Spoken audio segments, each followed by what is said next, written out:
Varicose veins కి సరైన చికిత్స కోసం సంప్రదించండి ఎవిస్ హాస్పిటల్.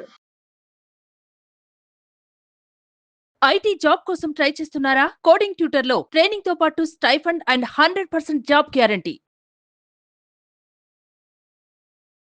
సార్ నేను యాక్చువల్గా నా జీవితంలో నేను ఒక చాలా పెద్ద తప్పు చేశాను సార్. ఆ తప్పు ఎలాంటిదంటే దాన్ని ఎవరు క్షమించలేరు. సో నేను తెలుసుకునేసరికి నాకు అందరూ దూరం అయిపోయారు. దాని వల్ల ఇన్ని నష్టాలు జరుగుతాయి, ఇన్ని ఘోరాలు జరుగుతాయని నేను ఆ రోజు ఆలోచించలేదు సార్.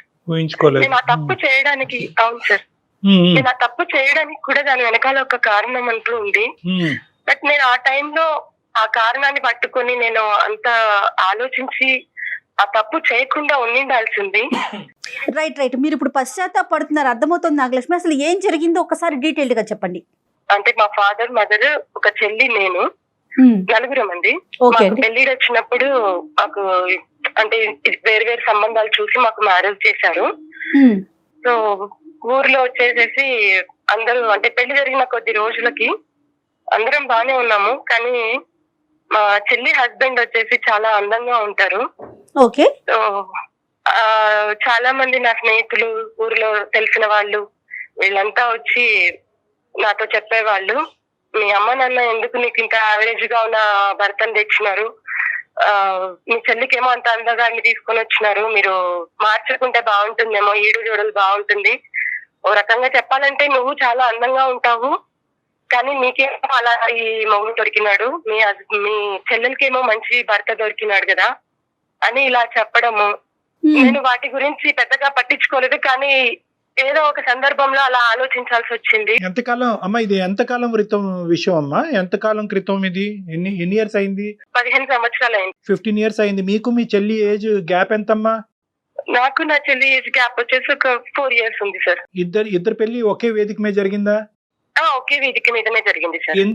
ఎందుకు అలా ఇద్దరు 4 సంవత్సరాలు చిన్నదన్నటువంటి ఆమె మీ పెళ్లి ఒకే వేదిక మీద ఎందుకు చేయాలనుకున్నారు పెద్దవాళ్ళు?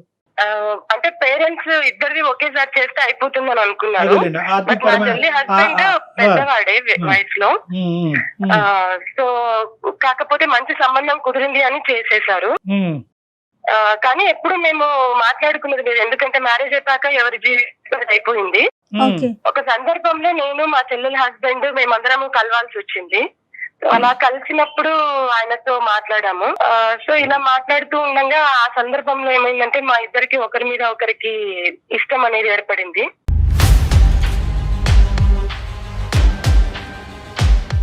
మీ పెళ్లికి ముందు మీ భర్తని చూసారా?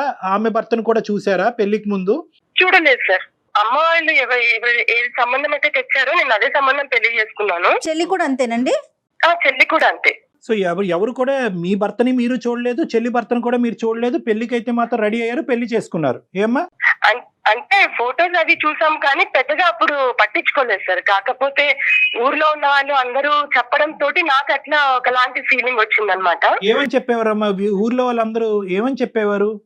నువ్వేమో ఇంత అందంగా ఉన్నావు, కానీ నీకు దొరికిన హస్బెండ్ మాత్రం యావరేజ్ గా ఉన్నాడు, నీ చెల్లెలకు మాత్రము మంచి హస్బెండ్ దొరికాడు, చాలా అందగాడున్నాడు అని ఇలా చెప్పడం తోటి నాకు కొంచెము ఆయన మీద అట్రాక్షన్ అనేది కలిగింది సార్. ఎంత వయసు ఉంటదమ్మా అప్పుడు నీకు? అప్పుడు నాకు 24 ఇయర్స్ ఉంటుంది. 24 ఇయర్స్ వయసుకి ఊరు వాళ్ళు ఆ అమ్మాయి భర్త బాగున్నాడు కాబట్టి జీవితం అంటే పెళ్ళి అంటే అందం ఒకటి చూస్తే చాలు, అందం ఉంటే కనుక అన్ని సరిపోతాయి అనేటప్పటికి మీరు అందమే ఇంపార్టెంట్ అన్నట్టుగా ఫీల్ అయ్యారు, అంతే కదమ్మా? అంటే అవును సార్. అతని ఇన్ఫ్లుయెన్స్ లోకి నువ్వు వెళ్ళావు, అవునమ్మా? అవును సార్. లేదంటే అతను నీ ఇన్ఫ్లుయెన్స్ లోకి వచ్చాడా? అంటే అతను మాట్లాడడం జరిగింది సార్, నాకు నువ్వంటే ఇష్టం అని. అలా చెప్పడంతో నేను కూడా ఆయన మాటలకి, ఎందుకంటే నా మనసులో కూడా అలా ఉండిపోయింది కదా. మరి ఈ 3 సంవత్సరాలు మీ హస్బెండ్ ఎలా ఉండేవారండి? మీతో ఉండేవారా? చక్కగానే ఉండేవాళ్ళం మేడం. కాకపోతే నాకు మనసులో ఇట్లా చెప్పడం వల్ల నాకు అది మనసులో వాళ్ళ హస్బెండ్ చాలా బాగున్నాడంట, ఇలా నాకు స్ట్రాంగ్ గా అయిపోయింది మేడం. సో ఒకసారి మేము ఒంటరిగా ఒక జాతరకు వెళ్ళామన్నమాట. తాను ఒక్కరే వచ్చారు, ఫ్యామిలీతో కాకుండా. సో నేను ఒక్కదాన్నే వచ్చానన్నమాట. ఓకే. అలా జాతరకి వెళ్ళలేదు, పక్కదోవలోకి వెళ్ళారు. అంతే కదమ్మా. అంటే అప్పుడు జాతర అని చెప్పి మేము అలా వెళ్ళాము అదేనమ్మా, సార్. మీరు ఇద్దరు అట్రాక్ట్ అయ్యారు, ప్రపంచానికి కనిపించకూడదు, పెళ్ళైనటువంటి ఒక ఆడపిల్ల, పెళ్ళైనటువంటి ఒక మగాడు తప్పుదారిలో వెళ్ళాలి అని అనుకున్నారు, ఒకరికొకరు ఇన్ఫ్లుయెన్స్ అయ్యారు, అది పబ్లిక్ అయితే బాగుండదని అనుకున్నారు కాబట్టి జాతరకి వెళ్ళారు. అవును సార్. అంటే తను నా చెల్లి భర్త అన్న ఆలోచన కూడా నాకు రాలేదు ఆ టైంలో. రాదు. సో తన భవిష్యత్తు ఏమవుతుంది అని కూడా నేను ఆలోచించలేదు. కేవలం ఆ మాటలు నా మనసులో గట్టిగా ఉండిపోవడం వల్ల నేను ఇక మిగతా ప్రపంచాన్ని ఏది నేను చూడలేదు, ఈవెన్ నా భర్తను కూడా నేను చూడలేదు. ఒక్క మాట నాకు చెప్పమ్మా, ఒకప్పుడు పబ్లిక్ నువ్వు అందంగా ఉన్నావు కానీ నీకంటే తక్కువగా అందం ఉండేటటువంటి భర్త నీకు వచ్చాడు, ఎక్కువగా అందం ఉండేటటువంటి భర్త మీ చెల్లికి వెళ్ళాడు అనే పబ్లిక్ టాక్ లేకపోయినా కూడా నువ్వు ఇలా అట్రాక్ట్ అయ్యి ఉండేదానివా, లేదా పబ్లిక్ అనే వాళ్ళు పదే పదే నీ చెవులో ఆ మాట వినిపించటం వల్లే అట్రాక్ట్ అయ్యావా? ఇది నీ ఉద్దేశమా, జనం నీలో నింపినటువంటి ఉద్దేశమా? నిజం చెప్పమ్మా. అంటే నాకు ఒకవేళ అలాంటి ఫీలింగ్ ఉన్నప్పటికీ సార్, నేను సాంప్రదాయాలు వీటినన్నిటిని బట్టి నేను ఎక్కువ ఓపెన్ అయ్యేదాన్ని కాదు. సో ఒక రకంగా నాకు ఇట్లా వాళ్ళు చెప్పడం వల్ల ఇన్ఫ్లుయెన్స్ ఆ మాటలు కొంచెం స్ట్రాంగ్ అయిపోయినాయి సార్. అంటే నేను అనేది ఏంటంటేనమ్మా, మనం చేసినటువంటి తప్పుని సమాజం మీద రుద్దొద్దు. ఇక్కడ ఏంటంటే నీ మనసులో మొదటి నుంచి ఒక కలత ఉంది, మా సిస్టర్కి అందమైన మొగుడేంటి, నాకు తక్కువ అందమైనటువంటి మొగుడేంటి, మొదటి నుంచి నీ కన్ను అతని మీద ఉంది. అదేంటో మనకి కోఇన్సిడెన్స్ అనుకోవాలో, సాంప్రదాయాల గురించి ఇద్దరు బాగా నమ్మేటటువంటి వాళ్ళు మీరిద్దరు, అతని కన్ను కూడా నీ మీద పడింది, నీ కన్ను అతని మీద, అతని కన్ను నీ మీద పడింది. దీనికి చుట్టుపక్కల వాళ్ళు చేయటం ఆజ్యం పోసినట్లయింది. ప్రజలు ఏమన్నా అనుకుంటారు, ఇప్పుడు మీ భర్త గురించి మీరు ఎలా చెప్పుకుంటే దాన్ని ప్రజలు నమ్ముతారు. మీరేంటంటే ప్రజల మాట నమ్మారు. లేదండి అందం ఏముంది, ఈ రోజు ఉంటుంది, రేపు ఉండొచ్చు, ఉండకపోదు, అందమైనటువంటిది మనసులో ఉంటది, నా భర్త ఇంత గొప్పవాడు అంత గొప్పవాడు అంటే కనుక చుప్పని నోరు మోస్తారు ఆ సమాజం. నువ్వు చెప్పుకోలేదు, అవునా నిజమా అని చెప్పి అదే లూప్ లోకి వెళ్ళావు, అటువైపు అట్రాక్ట్ అయ్యావు. మేమిద్దరము ఎవరికి చెప్పకోకుండా రాత్రికి రాత్రే వెళ్ళిపోయాం మేడం. నా దగ్గర ఏదో కొంత బంగారం ఉన్నది, అది తీసేసుకొని వీళ్ళనందరినీ మర్చిపోయాము. నాకు పిల్లలు లేరు, కానీ నా చెల్లికి అతను వచ్చే టయానికి 3 నెలల పసికన్ను ఉంది. బట్ నేను అది కూడా ఆలోచించలేదు పెద్దదానిగా. నేను చాలా పెద్ద తప్పు చేశాను మేడం. ఆ తర్వాత మేమిద్దరము అంటే ఎవరికి తెలియదు ఆ ప్రదేశము, ఒక ఊరికి వెళ్ళిపోయాము, చాలా మారుమూల ప్రాంతానికి వెళ్ళిపోయాము. అక్కడ ఒక గుడిలో మళ్ళీ పెళ్లి చేసుకున్నామండి.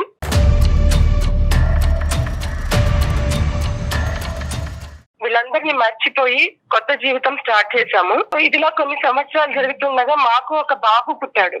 చెల్లి వాళ్ళు, నా తల్లిదండ్రులు మమ్మల్ని కలవడానికి చాలా ప్రయత్నాలు చేశారు. ఊర్లో వాళ్ళు ఇలా చెప్పడం తోటి వాళ్ళు కూడా తెలుసుకుని మా దగ్గరికి వచ్చే ప్రయత్నం చేశారు, కానీ మేము రానివ్వలేదు. మీరు మా జోలికి రాకూడదు, మా లైఫ్ మాది, మేము మా బ్రతుకులు మేము బ్రతుకుతున్నాం, మేము సంతోషంగా ఉన్నాము, మిగతా వాళ్ళ బ్రతుకులు ఏమైనా అవని మాకు సంబంధం లేదన్నట్లుగా నేను ఆ రోజు చాలా కఠినంగా మాట్లాడేసి నేను వాళ్ళ నెంబర్లు కూడా తీసేశాను. నా నెంబర్లు కూడా, అతని నెంబర్లు కూడా మార్చేసుకున్నాము.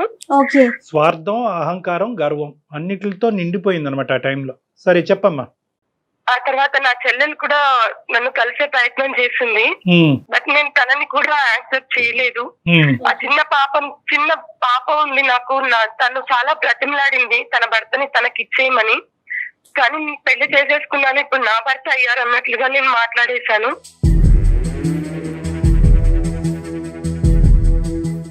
నా చెల్లెల్ని కూడా ఇంకొక పెళ్లి చేద్దామని వాళ్ళు ప్రయత్నం చేసినా తను మాత్రం ఇంకొకరిని పెళ్లి చేసుకోలేదు. పసిపిల్లతోనే తాను జీవితం గడిపింది. చాలా అంటే చాలా తప్పు చేశానండి నేను.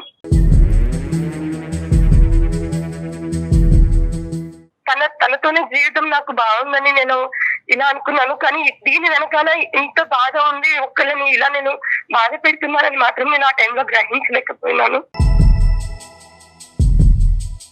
చాలా తప్పు చేస్తాను మేడం. ఇప్పుడు ఏంటి, చెల్లికి క్షమాపణ చెప్పాలని కోరుకుంటున్నారా? ఇప్పుడు మీరు ఏం ఎక్స్పెక్ట్ చేస్తున్నారు? ఇప్పుడు మీ పరిస్థితి ఏంటమ్మా?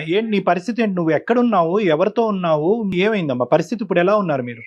ఇప్పుడు నా హస్బెండ్ కూడా లేరు మేడం, నా హస్బెండ్ కూడా చనిపోయారు. సంవత్సరం వరకు నేను కూడా తేలుకోలేదు, కానీ తన రూపం అయితే నాకు ఇక్కడ ఉంది కదా, నేను తనతో అయినా మంచిగా బ్రతకాలి, తన రూపాన్ని నా బిడ్డలో చూసుకుని బ్రతకాలి అనుకొని నేను తనని చూసుకుంటూ బ్రతుకుతున్నాను.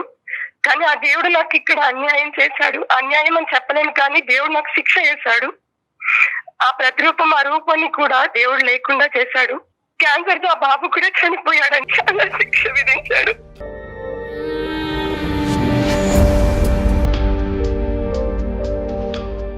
చాలా పశ్చాత్తాపడుతున్నాను మేడం.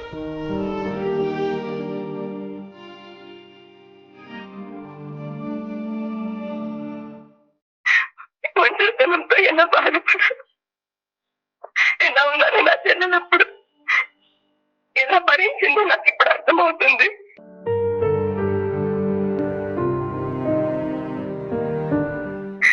ఈ విషయాన్ని నేను తెలుసుకొని వాళ్ళని కలిసే ప్రయత్నం చాలా చేశాను, కానీ వాళ్ళు నన్ను చీకొడుతున్నారు. ఈ తప్పుకు అసలు ఏం చేయాలో అర్థం కాక నేను నా చెల్లి కాళ్ళు పట్టుకొని నేను తనని బ్రతిమలాడి తను తిట్టినా కొట్టినా ఏం చేసినా సరే నేను తన దగ్గర ఉండాలని, తనని బాగా ఇంకా మీద బాగా చూసుకోవాలని అనుకుంటున్నాను. కానీ తను నన్ను చీకొడుతుంది.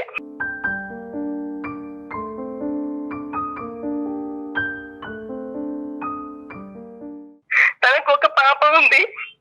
సో ఒక బాబుని పోగొట్టుకుని నేను ఎంత బాధ అనుభవిస్తున్నానో, కానీ తండ్రి లేకోకుండా ఆ పాప ఎలా పెరిగిందో అని తెలుసుకుంటే నాకు ఇప్పుడు చాలా బాధేస్తుంది.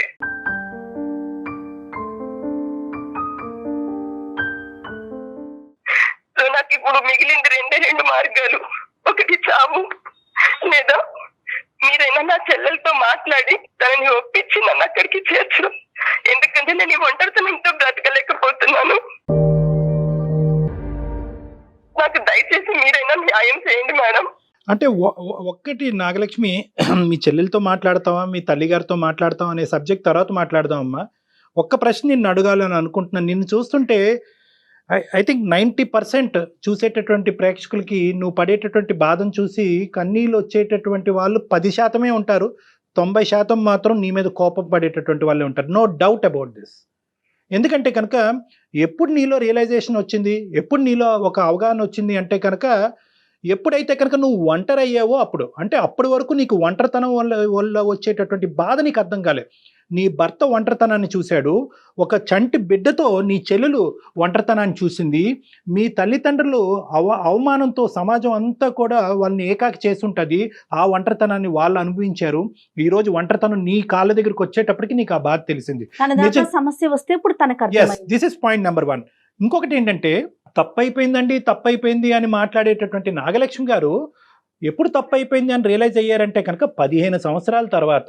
ఒకప్పుడు నీ భర్త నీ పక్కనుంటే, నీ కొడుకు నీ చెంతనుంటే నిజంగా మాకు ఫోన్ చేసి ఉండేదానమ్మా, ఈరోజు ఈమెయిల్ వచ్చి ఉండేదా మా దగ్గరికి. ఇంకొక 15 సంవత్సరాలు, ఇంకో 20, ఇంకో 30 సంవత్సరాల పాటు నీ రాజభోగాల్లో, నీ ఆనందాల్లో, నీ సంతోషాల్లో, సారీ అమ్మ పుండి మీద కారం జల్లుతుందని అనుకోవద్దు.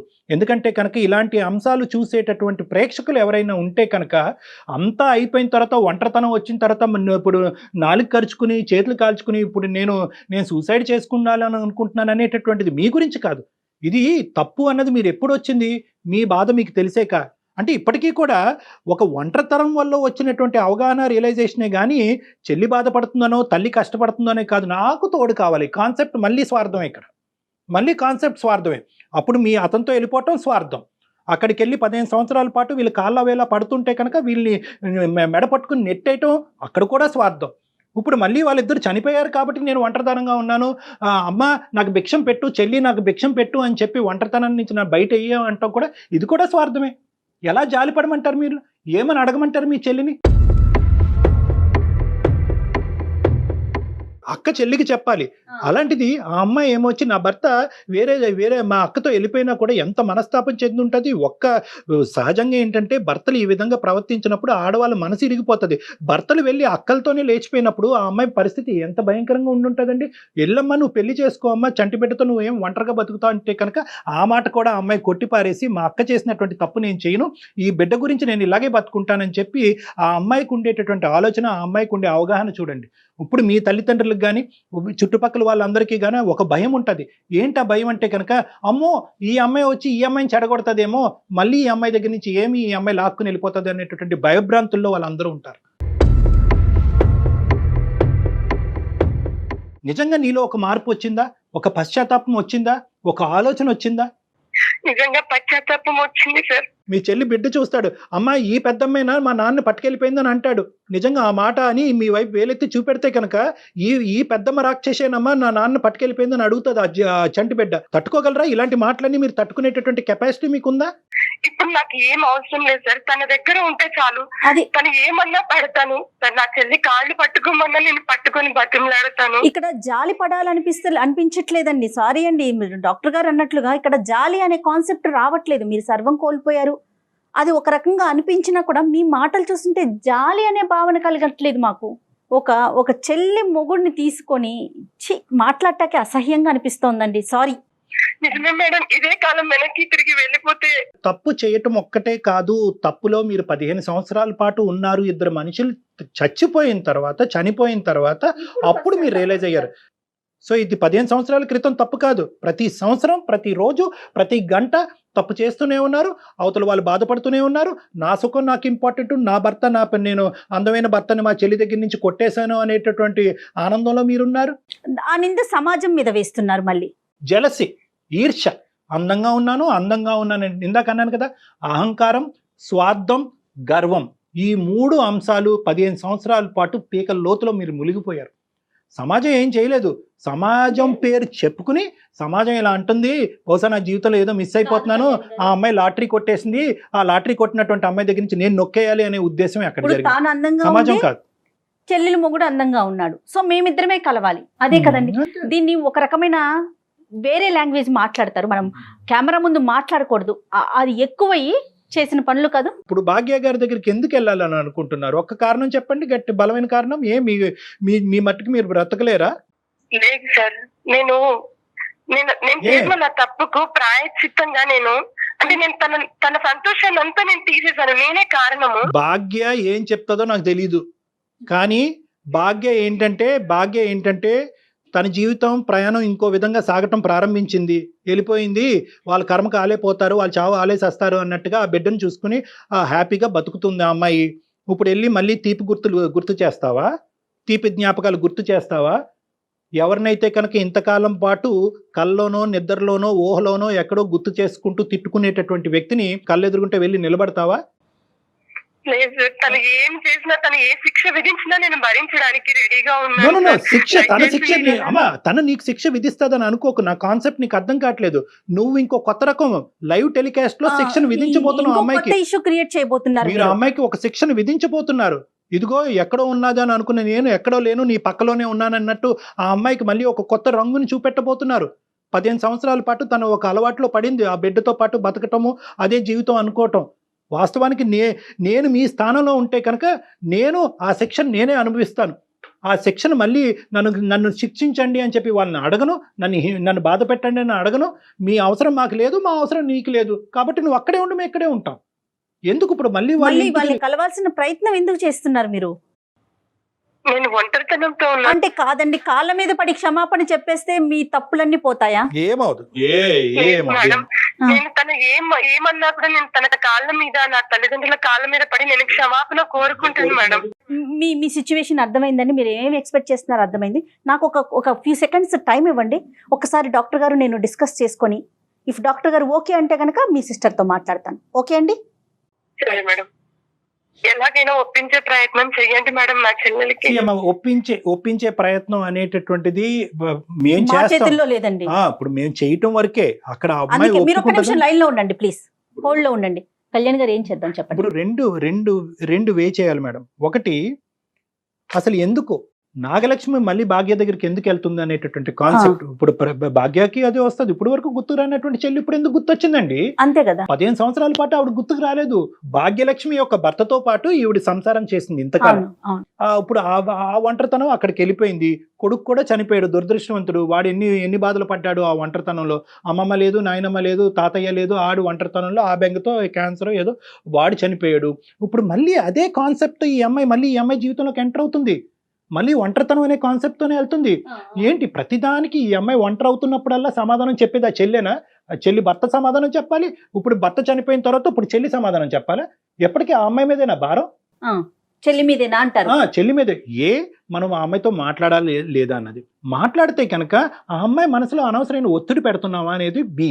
ఇంకోటి ఏంటంటే ఆ అమ్మాయి ఒప్పుకోలేదు అనుకోండి, నాకు అక్కర్లేదు, నీ దారి నీది, నా దారి నాదని అంటే కనుక ఇంకా ఈ అమ్మాయి ఫీల్ అవుతుంది.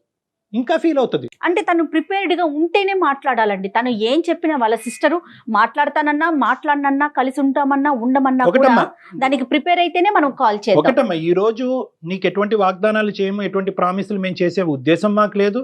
కేవలం ఏంటంటే ఎంత కాదనుకున్నా కూడా నువ్వు ఈరోజు భర్తను పోగొట్టుకున్నావు, కొడుకును పోగొట్టుకున్నావు, ఒక భయంకరమైనటువంటి ఇది ఉంది కాబట్టి ఒక మానవతా దృక్పథంతో నీ కోరికను తీర్చాలనే ఉద్దేశంతో మేము ఆ అమ్మాయితో మాట్లాడతాం. ఓకేనమ్మా? కానీ తను ఏం చెప్పినా యాక్సెప్ట్ చేయడానికి రెడీగా ఉండండి. చచ్చిపోవటం మార్గం కాదమ్మా. మళ్ళీ ఇలాంటి పిచ్చి మాటలు మాట్లాడు. ఇది ఒక తప్పు. మళ్ళీ 15 సంవత్సరాల పాటు నువ్వు ఒక పిచ్చితనం అనే మబ్బులో ఉన్నావు. ఇప్పుడు చచ్చిపోవటం అనేది ఇంకో పిచ్చితనం. ఒంటరితనం అనేటటువంటిది మనిషిని చంపేయక్కర్లేదమ్మా. నీ గురించి నువ్వు బతకచ్చు. చనిపోవటానికి ఒక కారణం ఉంటే బ్రతకటానికి 1000 కారణాలు ఉంటాయి.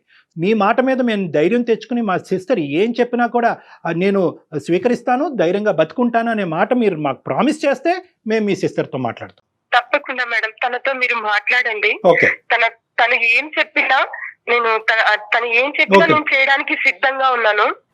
తన జీవితాన్ని ఇప్పటికైనా ఎంతకాలం నేను తన జీవితాన్ని పాడు చేశాను. తనని సంతోషంగా చూసుకుంటాను మేడం. ఏం చేస్తారండి? సంతోషంగా చూసుకుంటాను నేను తన దగ్గర ఉండి. అంటే ఎలాంటి భరోసా? అంటే సంతోషంగా అంటే ఏ విధంగా చూసుకోగలరు మీరు? ఇప్పుడు సంతోషంగానే ఉన్నారు వాళ్ళు, మళ్ళీ మీరు సంతోషంగా చూసుకునేది ఏంటి? సర్లేమ్మా, సరేనండి, నెంబర్ ఫార్వర్డ్ చేయండి ఒకసారి. ఈ డిస్కషన్ ఎక్కడికి పోదు. నేను చెప్తున్నాను కదా, ఈ డిస్కషన్ ఎక్కడికి పోదు. At the end of the day what ever we should do for the benefit of your sister. ఆ అమ్మాయి పాయింట్ ఆఫ్ వ్యూలో చేయాలి. నేను మా అక్క వస్తే సంతోషంగా ఉంటానంటే మీరు అక్కడికి వెళ్ళాలి. నేను మా అక్కను మొహం చూస్తేనే నరకాన్ని అనుభవిస్తానంటే కనుక మీరు ఎక్కడున్నారో అక్కడే ఉండాలి. అంతే. Anything from the point of view of your sister. అయితే కళ్యాణ్ గారు, నాకు కూడా ఏమనిపిస్తుంది అంటే తన మాట మీద కాల్ చేయాలని కాదు, ఆ అమ్మాయి మనసులో ఉన్న బాధను కూడా ఏదన్నా మనం తొలగించే ప్రయత్నం చేస్తామేమో అనే ఒక ఆశతో కాల్ చేద్దామండి. సుమన్ టీవీలో మీ పర్సనల్ అండ్ బిజినెస్ ప్రమోషన్స్ కోసం కింది నెంబర్ కి కాంటాక్ట్ చేయండి.